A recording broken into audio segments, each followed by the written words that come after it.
Hello everyone, আসসালামু আলাইকুম। আমের সিজনে আমের ভর্তা না খেলে কি হয়? আজকে খাবো তেঁতুল দিয়ে আমের ভর্তা। সো আমি প্রথমে শুকনো মরিচ টেলে নিয়েছি, আর এখানে আমি 2টা কাঁচা আম নিয়েছি। এখনের সিজনে অবশ্য একেবারে কাঁচা আম নেই, একটু লালচে হয়ে গিয়েছে। কোনো সমস্যা নেই, কারণ এরকম আম দিয়ে ভর্তা খেতে আরও বেশি মজা লাগে। তো আমি এখন একটা গ্রেটার দিয়ে ভালোভাবে আমগুলো গ্রেট করে নিব। তো আমি একটু বড়টা দিয়েই করে নিব, কারণ ছোটটা দিয়ে করলে একেবারেই মিহি হয়ে যায়, যেটা কিনা দেখতেও ভালো লাগে না, খেতেও ভালো লাগে না। তো আমি বড়টা দিয়েই গ্রেট করে নিচ্ছি।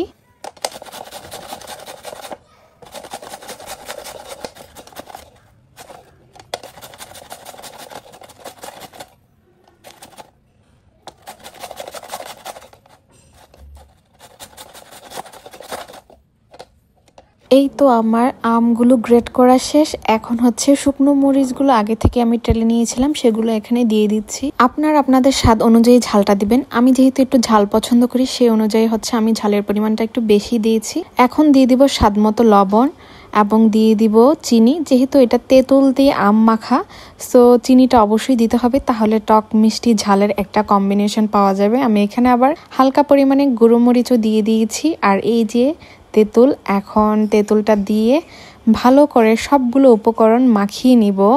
আপনারা যত ভালো করে মাখিয়ে নেবেন, ভর্তার টেস্ট আরও বেশি বাড়বে। সো আমি এখন এগুলো মাখিয়ে নিচ্ছি।